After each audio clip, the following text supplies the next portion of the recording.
बघितलं तर गेल्या 4.5 वर्षामध्ये आदित्य ठाकरे प्रतिनिधित्व वरळी मतदारसंघाचं करतात, पण का वरळी मतदारसंघात करत नाही?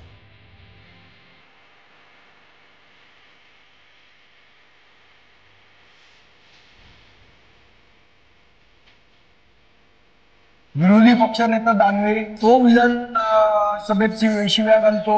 अब्दुल सत्तार जर का माणूस तो आई बहिणीवरना चुकण्यात शिव्या घालतो. हे कुठलं राजकारण आहे? संदीपजी नमस्कार. नमस्कार. मनसे सोशल मध्ये तुमचं स्वागत आहे. धन्यवाद. राजसाहेबांनी लोकसभा इलेक्शनच्या सुरुवातीला सांगितलं होतं की विधानसभेच्या तयारीला लागा, आणि राजसाहेबांच्या त्या आदेशानंतर तुम्ही आम्हाला वरळीमध्ये खूप दिसताय. या वरळी विधानसभेमध्ये तुम्ही फिरताय, जनतेशी संवाद साधताय. तर मनसेचे तुम्ही उमेदवार म्हणून असं आम्ही समजायचं का तुम्हाला? नाही, असं आहे, मुळात इलेक्शनला थोडा वेळ आहे अजून, आणि योग्य वेळी राजसाहेब कोण इथं लढवणार, काय लढवणार याचा निर्णय घेतील आणि उमेदवार जाहीर करतील. पण मुळात आपल्या सगळ्यांना, महाराष्ट्र सैनिकांना, जेव्हा सन्मान्य राजसाहेबांनी सांगितलं की आपण तयारी करायची, तर वरळी हा अगदी मी राहतो त्याच्या बाजूचा मतदारसंघ आहे. थोडासा वरळीचा एक छोटासा पार्ट पण आपल्या वॉर्ड क्रमांक 150 दादरमध्ये येतो. त्यामुळे इथनं तयारी करायचं ठरलं. माझे सहकारी संतोष दूर इथले विभागाध्यक्ष आहेत. एवढ्याला आपण तयारीला लागूया, साहेब उमेदवार डिक्लेअर करतील. आणि हा वरळी मतदारसंघ आहे हा खूप इंटरेस्टिंग आहे. म्हणजे आपण इथे आता जर बघितलं तर तुम्हाला दत्ताजी नलावडेंची पाठी दिसेल. खरंय.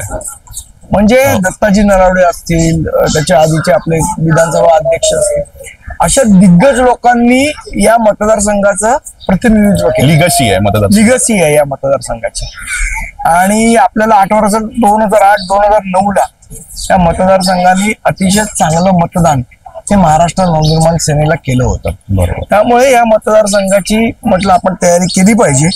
या उद्देशाने आम्ही तयारीला लागलेलो आहोत. बाकी उमेदवार तर काय साहेब देतील तो निवडून आणायचाच आहे आपल्याला.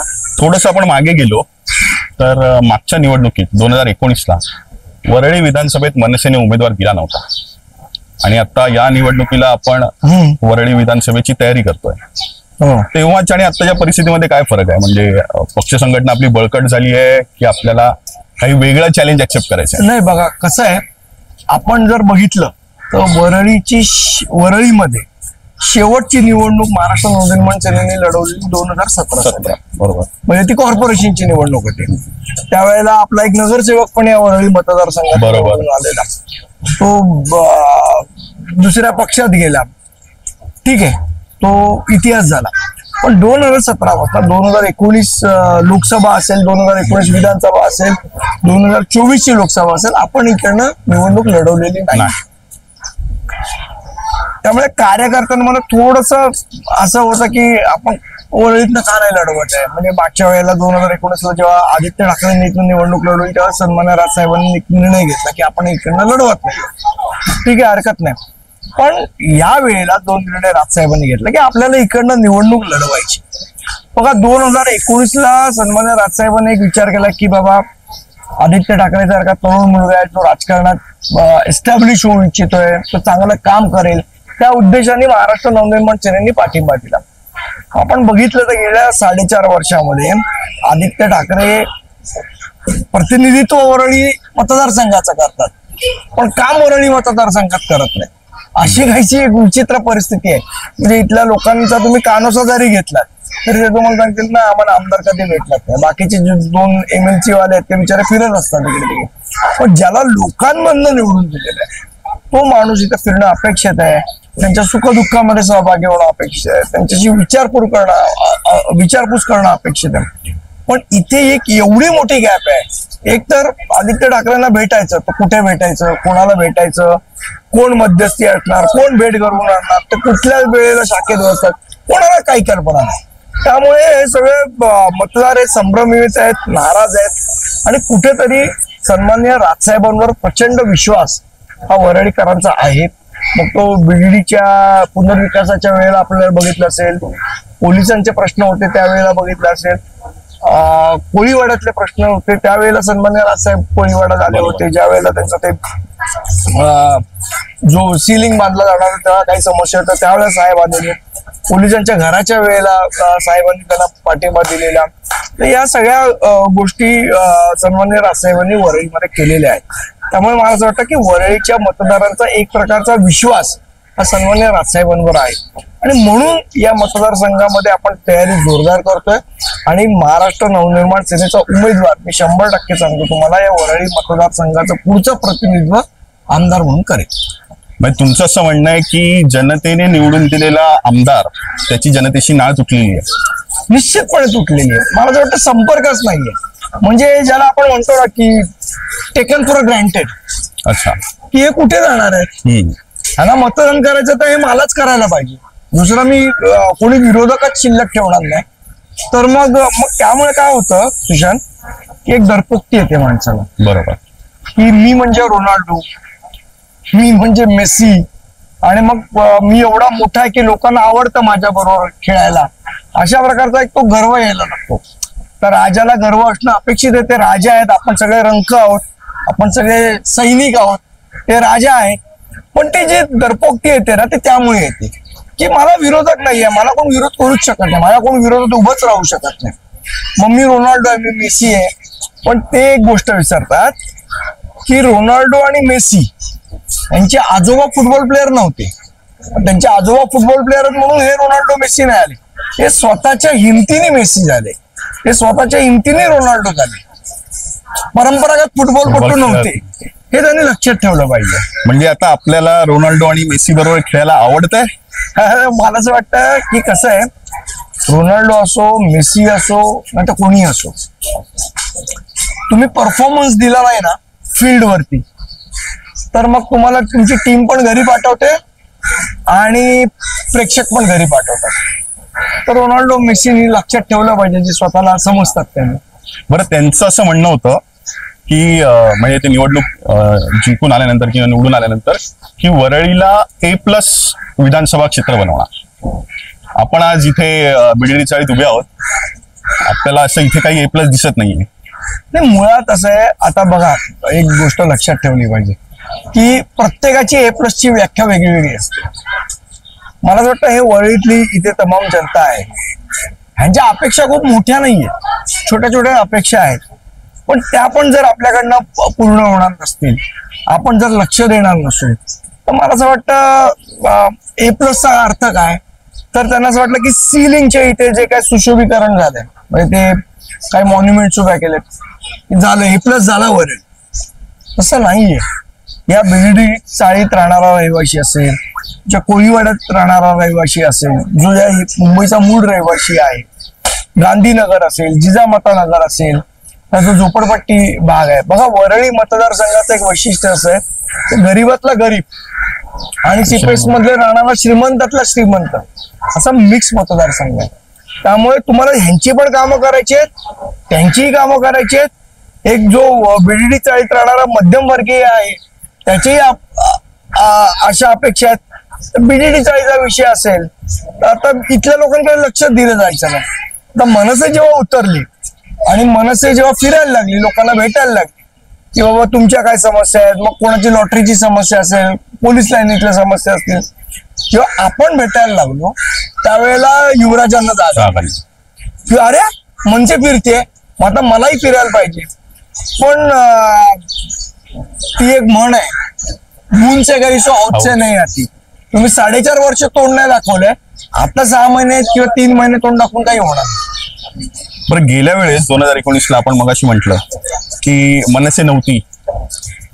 यावेळेस राजकीय परिस्थिती तुम्हाला माहिती आहे, पक्ष फुटले आहेत, एकाचे 2, 2चे 3 पक्ष झालेले आहेत. या परिस्थितीमध्ये कशी काय निवडणूक होऊ शकते, म्हणजे कशी होईल निवडणूक, बहुरंगी निवडणूक, तुम्हाला काय वाटतं? मला असं वाटतं कसं आहे, अजून 3 म्हणजे जनतेचं काय मत आहे की ह्या सगळ्या परिस्थितीला? आणि बघा असं आहे की जनता खूप, आपण जर बघितलं लोकसभेमध्ये मतदान कमी झालं. त्याचं मुळात कारण काय आहे की ज्या पद्धतीचं महाराष्ट्राचं राजकारण आहे, मला असं वाटतं महाराष्ट्राच्या राजकारणाचा स्तर खूप घसरलेला आहे. आज अनेक महाराष्ट्राने, म्हणजे जसं सन्मान्य राजसाहेब सांगतात की महाराष्ट्राने देशाला दिशा देण्याचं काम केलंय.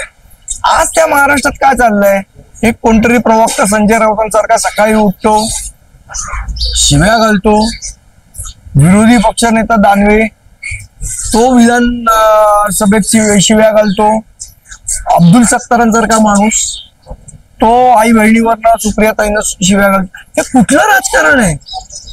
म्हणजे ज्या महाराष्ट्रामध्ये यशवंतराव चव्हाण, वसंतदादा नाईक, मनोहर जोशी, प्रिन्सिपल मनोहर जोशी अशा सुसंस्कृत लोकांनी हे राजकारण महाराष्ट्राचं घडवलेलं आहे, तिथे तुम्ही अशा प्रकारचा जर ऱ्हास महाराष्ट्राचा होणार असेल तर त्या लोकांना निश्चितपणे आवडणार नाही.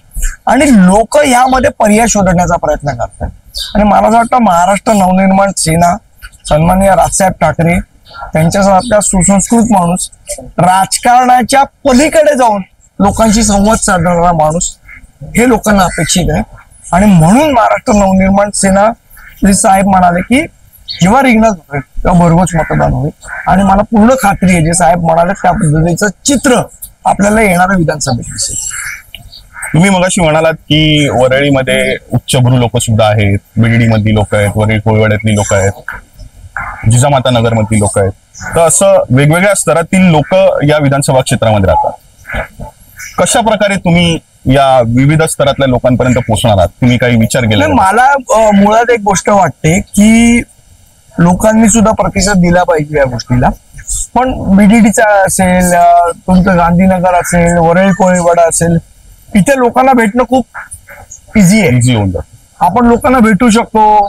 आता मी यांच्या कोणाच्या घरी गेलो तरी ते वेलकम करतील, मला बसवतील, मला चहा पाजतील, मला विचारपूस करतील. आज रविवार दुपार आहे, कदाचित काही चिकन मटन शिजवलं असेल तर तेही खायला घालतील. कोणाच्या घरी पाहुणचार चांगला होईल. पण हेच जर तुम्ही त्या सोसायटीत गेल्या तर तिथे तुम्हाला वेळ घ्यावी लागेल, त्यांची अपॉइंटमेंट घ्यावी लागेल.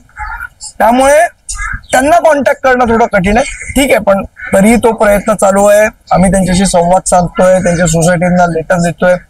पण हा एक फरक आहे, तो मला असं वाटतं आपल्या जीवनशैलीतला फरक आहे किंवा आपल्या थोडासा संस्काराचा भाग आहे. बरं, आम्ही तुम्हाला बघतोय, खूप दिवस झाले तुम्ही वरळीमध्ये फिरताय. आताही इथे आपल्या पक्षाचे बरेचसे कार्यकर्ते आलेले आहेत. पक्ष संघटन कसं आहे वरळीमध्ये? आपला पक्ष संघटन खूप चांगलं आहे. फक्त काय झालंय माहितीये, खरं सांगतो सुशांत तुला, गेल्या 3-4 वेळेला आपण निवडणुका न लढवल्यामुळे एक थोडीशी मरगळ या सगळ्यांमध्ये आहे. पण आता जेव्हा त्यांना जाणवायला लागलंय की यस ही निवडणूक आपण ताकदीने लढवणार, त्यामुळे ह्या सगळ्यांमध्ये प्रचंड ऊर्जा आणि उत्साह निर्माण झालेला आहे. सगळेजण आपापल्या पद्धतीने काम करतात.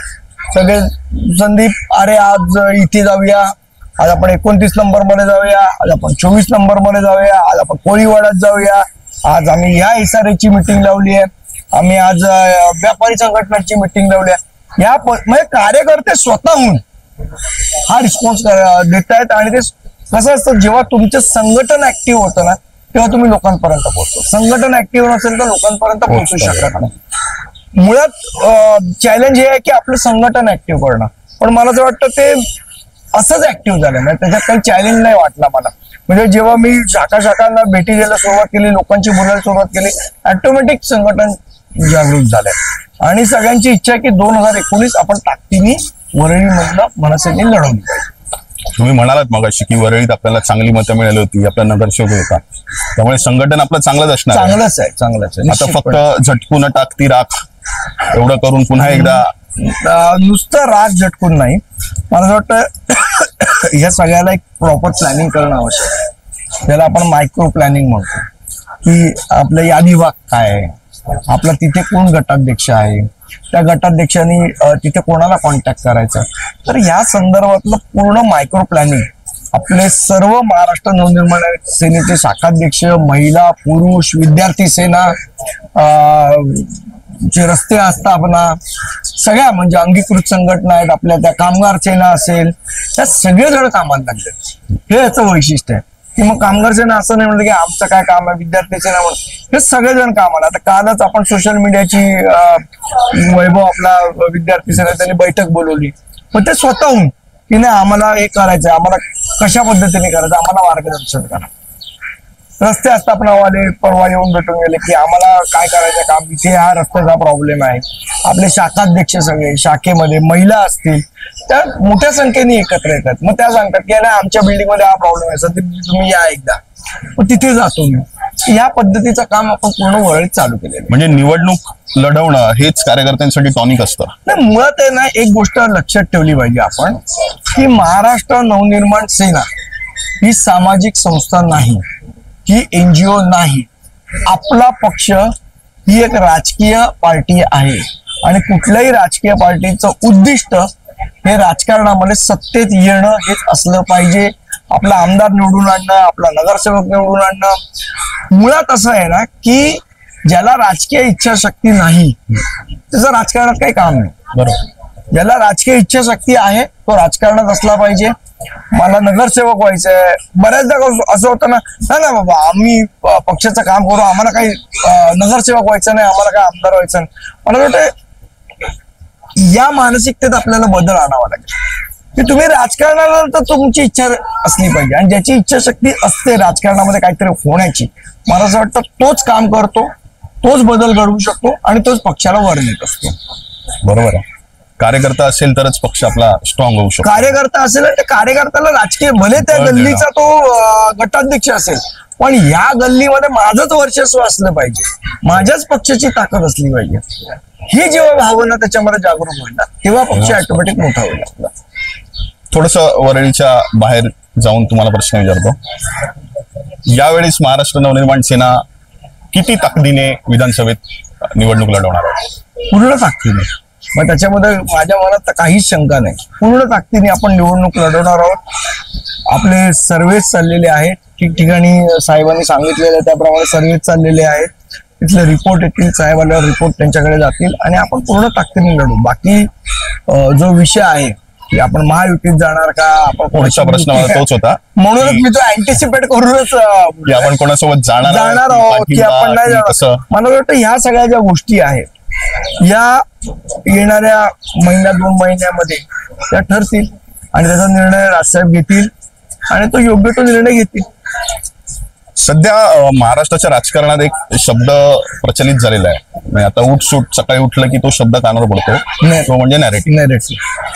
तर हा जो नॅरेटिव्ह पसरवण्याचा जो प्रकार चालू आहे आपल्या या 2024च्या इलेक्शन पासून, तसाच नॅरेटिव्ह मनसेबद्दल गेली अनेक वर्ष पसरवला जातोय. तो एक निगेटिव्ह नॅरेटिव्ह आहे की आंदोलनं झाली किंवा आपण मनसे शांत होते, इलेक्शन आली की मनसे कोणाला तरी पाठिंबा देते. हे जे निगेटिव्ह नॅरेटिव्ह आहे याच्याबद्दल तुमचं काय म्हणणं आहे? मला असं वाटतं या नॅरेटिव्हला आपल्याला काउंटर करणं गरजेचं आहे. याच्यासाठी आपण वारंवार आपल्या भूमिका समाज माध्यमातून असतील, चॅनलवर असतील, वर्तमानपत्र असतील, लोकांमध्ये आता समजा इथे 10 लोक आहेत, त्या लोकांमध्ये बोलणारे आपले लोक असतील, आपण तो नॅरेटिव्ह खोडून काढला पाहिजे. तसं विरोधी पक्ष म्हणून त्यांचं कामच आहे बरोबर की आपल्याबद्दल निगेटिव्ह पसरवणं. पण महाराष्ट्र नवनिर्माण सेनेचा मी एक महाराष्ट्र सैनिक आहे, तर माझं काम आहे की माझ्या पक्षाने काय काम केलंय लोकांपर्यंत पोहोचवणं. आज महाराष्ट्र नवनिर्माण सेनेने अनेक गोष्टी केल्या. आज मराठी पार्टी जी काय तुम्हाला दिसते कोणामुळे दिसते?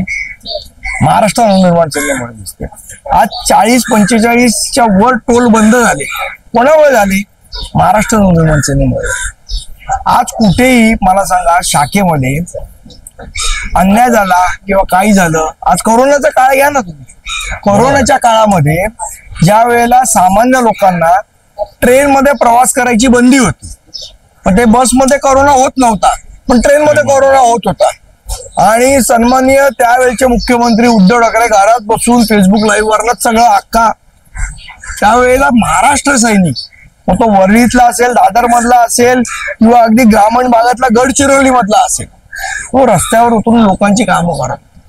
महाराष्ट्र सैनिकाचा पिंड हा राजकारणाचा कमी आणि समाजसेवेचा जास्त आहे. त्यामुळे तो रस्त्यावर उतरून काम.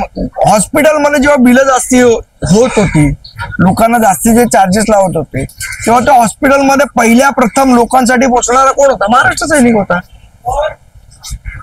त्या डॉक्टरांना दम देण्यापासून ते कोरोनामध्ये हॉस्पिटलमध्ये बेड मिळवून देण्यापर्यंत सगळं कामं महाराष्ट्र सैनिक करत होता. म्हणजे अगदी ज्यांच्या घरी वृद्ध झालेले लोक आहेत, मला आठवतं त्यांच्या घरी डबे पोचवण्याचं काम सुद्धा महाराष्ट्र सैनिक केलं होतं. सन्मान राजसाहेबांनी त्याचे आदेशच दिले होते. मग ट्रेनचा विषय असेल, बसचा विषय असेल, की ट्रेन चालू करावी यासाठी तुम्हाला आठवत असेल तर आपण आंदोलन केलं होतं. आपण ट्रेननी प्रवास केला होता, त्याच्यासाठी आपण 1 दिवसाची जेल पण भोगली. पण ह्या लोकांसाठी करणाऱ्या गोष्टी मला असं वाटतं आपण लोकांपर्यंत तेवढ्या पोहोचवण्यासाठी थोडंसं कुठेतरी कमी पडतोय. त्याच्या बाबतीत आपल्याला मेहनत घेण्याची गरज आहे आणि ती निश्चितपणे आपण मेहनत चालू केली आणि त्या मेहनतीला फळ या विधानसभेत दिसेल. म्हणजे त्यांचं नेगेटिव्ह नॅरेटिव्ह आपल्या पॉझिटिव्ह नॅरेटिव्ह वर भारी पडतंय. पडत होतं अच्छा असं मी म्हणेन. पण आज आता लोकांना आहे ना बरंचसं पिक्चर क्लिअर कळायला लागलंय. कसं आहे, जे खोटं नॅरेटिव्ह असतं ना ते 1 वर्ष चालतं, 2 वर्ष चालतं, 3 वर्ष आयुष्य कमी असतं, त्याचं आयुष्य खूप छोटं असतं. पण जर आपण प्रत्यक्षात कामं केली असती तर कोणी किती निगेटिव्ह नॅरेटिव्ह दिलं तरी पॉझिटिव्ह नॅरेटिव्ह त्याच्यावर भारी पडतं. आज लोकांना कळलं की बाबा भले महाराष्ट्र सेनेचं बद्दल या पद्धतीने काही मीडियामध्ये इथे तिथे असं पसरवण्यात आलं, पण त्याला प्रत्यक्षात जेव्हा आपल्याला गरज लागते तेव्हा आपल्यासाठी उभा कोण राहतो तर राज ठाकरे राहतो. आपल्यासाठी उभा कोण राहतो तर महाराष्ट्र सैनिक राहतो.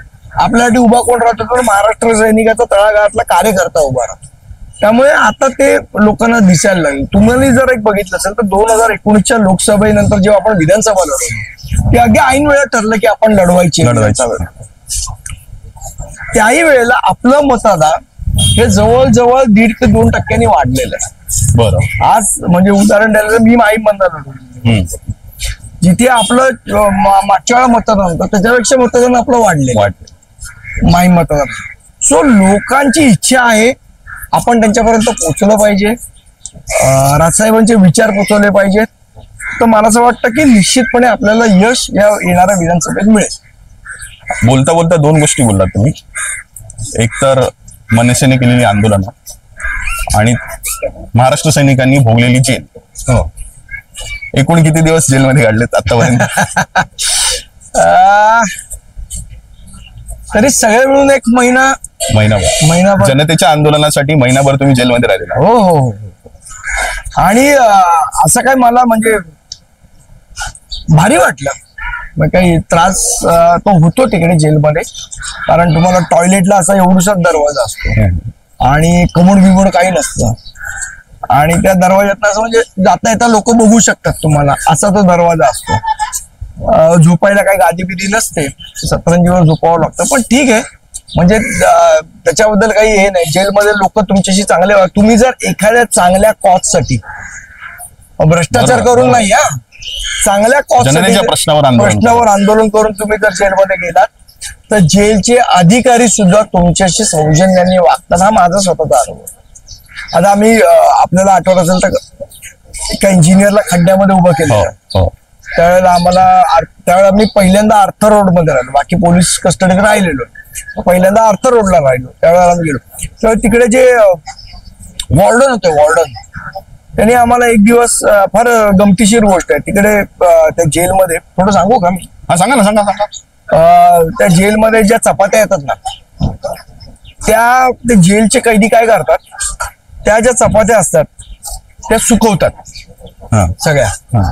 आणि कारण त्या चपात्या खूप येतात आणि त्या उरतात चपात्या. लोक जनरली भात करायच्या चपात्या खूप जाड असतात, ते काय खावं, एखादी खाल्ली तर खाल्ली, भात खातात जास्त जेलमध्ये. त्या चपात्या ज्या उरलेल्या असतात ना ते सुकवतात. सुकवल्यावर की त्याचे पापडासारखे ते होतात, ते तुकडे करतात. त्याला तुम्ही काडी लावली की त्याचं इंधन होतं. मग त्याच्यावर एखादा भांड ठेवून तेल गरम करून त्याच्यात भजी बनवली जातात जेलमध्ये. तर अशाही गोष्टी जेलमध्ये होतात आणि ती एक म्हणजे तो एक अनुभव आहे, तो मला असं वाटतं प्रत्येक राजकारण्यांनी घेतला पाहिजे. मी मुद्दाम हा प्रश्न विचारला कारण मग तुमचा जेलचा अनुभव तुम्ही सांगितले ते बरं केलं तुम्ही. पण महिनाभर एक महाराष्ट्र नवनिर्माण सेनेचा कार्यकर्ता जनतेच्या प्रश्नासाठी महिनाभर जेलमध्ये काढतो, हे अत्यंत वाखाणण्याजोगं आहे. आंदोलन करणं, आपण वेगवेगळ्या पद्धतीने आपण आंदोलन करतो. तुम्ही आंदोलन करण्यात तुमचं नाव आहे. मराठी पार्टीचा तुम्ही उल्लेख केलात. त्यावेळेस मराठी पार्टीच्या आंदोलनात मी काउंटडाऊन लावलं होतं हो. की इतके दिवसात तुम्ही जर पाट्या नाही बदलल्यात तर मनसे शेवटचे style 5 जी दिवस, काही- शेवटचे 4 हा. दिवस, शेवटचे 3 दिवस असं लावलेलं आपण. आत्ता जर का असं आंदोलन करायचं झालं आणि काउंटडाऊन लावून काहीतरी बदलायचं झालं तर ते कशासाठी करायचं? आता जर मला असं वाटतं काउंटडाऊन जर करायचं झालं या आत्ताच्या याच्यात लगेच याच्यात जर करायचं झालं तर मला असं वाटतं ते आपल्याला करावं लागेल, ते रस्त्यांसाठी करावं लागेल. जी काही रस्त्यांसाठी. दुरवस्था झालेली आहे मुंबईची, वाटतं त्याच्यासाठी काउंटडाऊन करावं लागेल. त्यांना वॉर्निंग द्यावी लागेल की एवढ्या दिवसात हे रस्ते करा, नाहीतर कारण आजच सकाळी वरळीमध्ये एका दुचाकी याचा हे झालाय. परवा मला वाटतं महानगरपालिकेसाठी तर मोठं काउंटडाऊन करावं लागेल. आता परवा एक झाडाची फांदी पडून झाड पडून एकाचा मृत्यू झाला इथे, एका मुलाच्या डोक्यावर टाके पडले. प्रशासनाला काय झालंय माहितीये का? दुसरी मुळात गोष्ट 2 वर्ष 3 वर्ष तर होतील हे स्थानिक स्वराज्य संस्थांच्या निवडणुका न झाल्यामुळे ही सगळी भजबजपुरी माणसं. त्यामुळे जर आता काउंटडाऊन करायचं झालं तर महानगरपालिकेसाठी करावं लागेल. खड्ड्यात रस्ते की रस्त्यात खड्डे हा तो विषय आहे. म्हणजे आता आपण म्हणतोय की सिमेंट कॉन्क्रीटचे एवढे रस्ते होणार, पण ते कधी होणार माहित नाही. आज तरी झालेलं नाही तेवढं नक्की. हो, पावसाळ्याच्या सुरुवातीला पावसाळ्यात सुरू म्हणजे करायची. आपण असं, आणि आपल्या लोकांचं पण असं आहे ना की मला तर वाटतं म्हणजे रस्ते मुंबईचे तर आहेतच, पण जर खरोखर काउंटडाऊन द्यायचं झालं तर ते कोकणाच्या रस्त्यासाठी दिलं पाहिजे. हो, त्याच्यासाठी आपण आंदोलनही केलं होतं. आंदोलनही केलेलं, आणि तो जो मुंबई गोवा हायवे त्या रस्त्यासाठी काउंटडाऊन द्यावा लागेल. मग गडकरी साहेब थकले, ज्यांनी अनेक रस्ते बांधले ते थकलेत. काय नेमकं त्या याच्यात आहे मला वाटतं एखादा पूजा घालावी लागेल त्या रस्त्यासाठी कोकणातल्या लोकांना. बरं संदीपजी, शेवटाकडे येतोय. शेवटचा प्रश्न तुम्हाला विचारतो. तुम्ही वरळीचे आमदार झालात तर या विधानसभा क्षेत्रासाठी तुमचं विजन काय? बघा, 2-3 महत्वाच्या इथले गोष्टी आहेत, इथले महत्वाचे प्रश्न आहेत जे मी आता फिरताना मला जाणवले. त्यातला एक महत्वाचा प्रश्न आहे तो म्हणजे हा BDD 40 आहे. इथल्या लोकांचा पुनर्वसनाचा विषय आहे. दुसरा महत्वाचा प्रश्न आहे ज्या चाळी आहेत खूप जुन्या झालेल्या आहेत, त्यांचे मालकांना डेव्हलप करायचे नाहीत, मालक इच्छुक नाहीये, म्हाडा कधीतरी त्यांना नोटीस पाठवते, मग म्हाडाच विचारते आपण यांना नोटीस पाठवली आहे म्हणून. तर त्या रिडेव्हलपमेंटचा एक महत्वाचा विषय आहे. SRAच्या योजना गेले 20 वर्ष लोक घराबाहेर, त्यांना भाडी मिळत नाहीये, कसे दिवस काढतात त्यांचं त्यांना माहिती आहे. तो एक महत्वाचा विषय आहे. वरळी कोळीवाड्यासाठी जसं आपल्याकडे मला वेगवेगळ्या DP मध्ये स्कीम्स आहेत, म्हणजे तुम्हाला जर चाळीचं रिडेव्हलपमेंट करायचं असेल तर आपण 33-7 म्हणतो त्याला. 33-7 म्हणजे रिडेव्हलपमेंट. मग त्याचे नियम की त्याला एवढा FSI मिळतो, याला एवढा FSI मिळतो, मग बिल्डरला एवढा असे ते नियम आहेत. SRA मध्ये करायचं झालं तर 33-10 म्हणणं करतो आपण. बरोबर. त्या नियमावली कधी करतो. वरळी कोळीवाड्याचा जो विषय आहे ना तो एक वेगळा विषय आहे. कारण तिकडे काही नुसत्या झोपड्या नाहीये किंवा नुसती कच्ची घरं नाहीये, तर अनेक लोक मूळ पुरुष असल्यामुळे त्यांच्या मोठ्या मोठ्या जागा आहेत. तर त्यांना ज्यांच्या एवढ्या मोठ्या जागा आहेत त्यांना तुम्ही फक्त एक फ्लॅट दिला तर ते ऐकणार नाही. खरं. रस्ते छोटे आहेत तिथले. हो. तर ह्या सगळ्याचा विकास करण्यासाठी एक वेगळी नियमावली. वरळी कोळीवाडा म्हणजे मी म्हणतो की फक्त वरळी कोळीवाडाच किंवा माईम कोळीवाडा आहे आपला, झूल आहे, मुंबईतले सगळे कोळीवाडे आहेत. या सगळ्या कोळीवाड्यांसाठी एक वेगळी नियमावली बनवणं आवश्यक आहे. त्याच्यावर माझा अभ्यास चालू आहे. मी येणाऱ्या काही महिन्यामध्ये काय ती नियमावली असली पाहिजे साधारण त्याचा आराखडा निश्चितपणे आपण लोकांना देऊ. धन्यवाद संदीपजी, तुम्ही मनसे सोशल साठी वेळ काढलात, आम्हाला छानशी मुलाखत दिली. फार बरं वाटलं तुमच्याशी गप्पा मारून. धन्यवाद. येणाऱ्या काळासाठी तुम्हाला शुभेच्छा, आणि वरळीमध्ये महाराष्ट्र नवनिर्माण सेनेचाच आमदार होईल अशी आशा मी बाळगतो. मनसे सोशलचे मी बरेच दिवसापासून वेगवेगळ्या लोकांचे इंटरव्ह्यू बघत होतो. मी नेहमी विचार करतो माझा घेत का नाही इंटरव्ह्यू. आज तुम्ही घेतलात त्याबद्दल तुमचे खूप खूप धन्यवाद.